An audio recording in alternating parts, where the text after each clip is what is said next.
No ano, vamos iniciar mais um estudo do nosso PET. Nós estamos entrando na semana 3 e a unidade temática é Totalitarismos e Conflitos Mundiais. O objeto de conhecimento é a emergência do fascismo e do nazismo, a Segunda Guerra Mundial e outras vítimas do Holocausto. Então, primeiro, como o fascismo, o nazismo apareceram na Europa, né? Por que eles tomaram força ao ponto de fazerem tanta destruição, né, que a gente vai ver depois? Então a gente tem um momento, né, de crise econômica e política das nações da Alemanha, da Itália, né? Por quê? Porque foram nações grandemente prejudicadas pela Primeira Guerra Mundial. E, por exemplo, a Itália. Acreditava-se que, já que a Itália entrou no final da guerra junto aos aliados e a partir disso, né, ela lutou junto a eles, ela também conseguiria algumas compensações econômicas por causa disso. Mas não ocorreu isso. E a Itália ficou muito prejudicada economicamente, certo? Com isso, sua população estava grandemente satisfeita e apareceu a figura de Benito Mussolini, que era um professor primário que lutou na Primeira Guerra Mundial como soldado e vinha aí com uma ideologia, vamos dizer assim, de apresentação de uma possibilidade da Itália ser um grande país e retornar às glórias de outros tempos, né? A partir disso, então, no partido organizado por Benito Mussolini, ocorreu então uma organização de um movimento de todos aqueles que acreditavam na ideologia de Benito Mussolini, a chamada Marcha sobre Roma, que ocorreu no ano de 1922. A partir dessa marcha sobre Roma, o imperador Vítor Emanuel III, assustado com o tamanho do movimento organizado por Mussolini, né? E a partir disso, então, ele coloca Mussolini como primeiro-ministro do seu governo.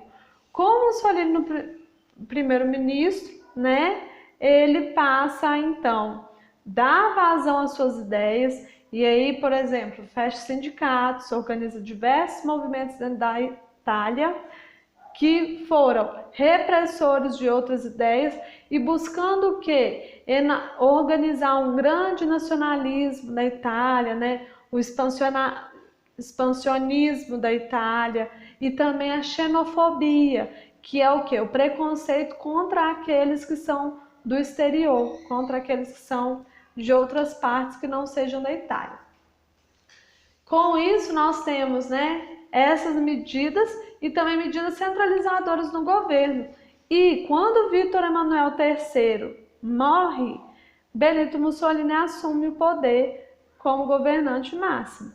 E a partir disso ele pode fazer as suas organizações sem problema nenhum, né?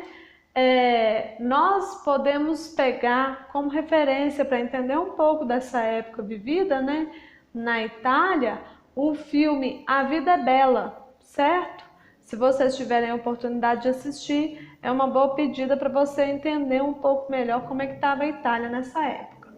E a Alemanha, como é que ocorreu, né, a entrada do nazismo na Alemanha? Nós temos então a Alemanha também devastada pela Primeira Guerra Mundial. Além disso, esse país estava muito prejudicado, tendo que ser submetido às cláusulas do Tratado de Versalhes, né? E o que estava nesse Tratado de Versalhes? A necessidade da Alemanha ter que pagar uma indenização aos países considerados como vencedores da Primeira Guerra Mundial, a impossibilidade de organização de um exército, né, dentre outras características. Com isso, então, ocorre a formação do Partido Nacional Socialista dos Trabalhadores Alemães, ou Partido Nazista.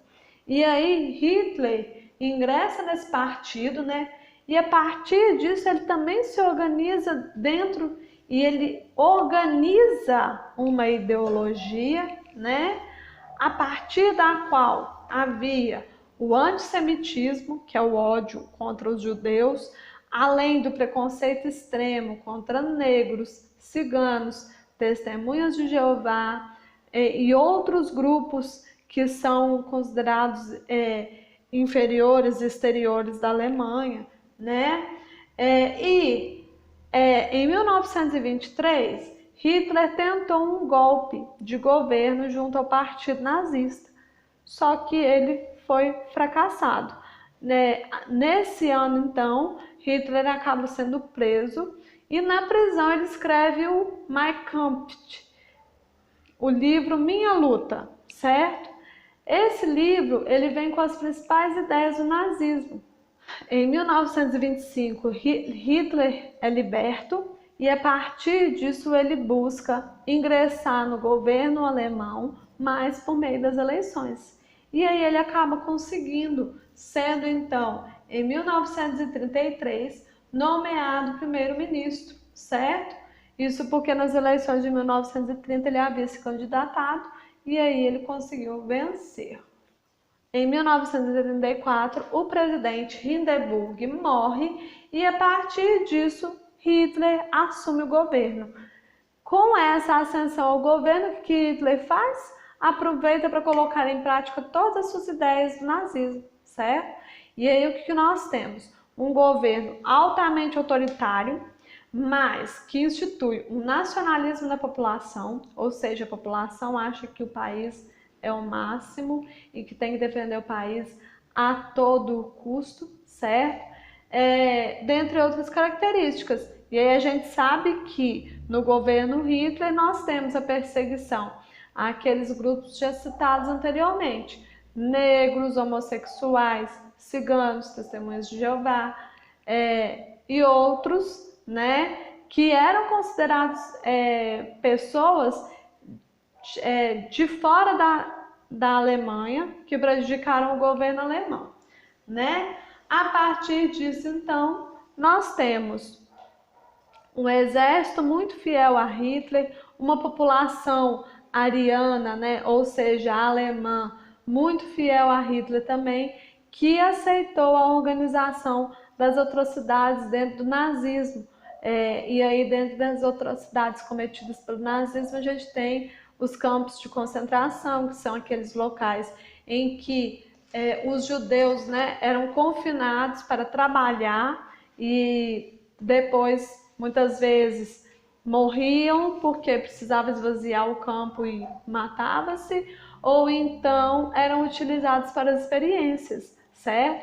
Há até livros de medicina hoje que utilizam imagens retiradas naquela época dos corpos dos próprios judeus.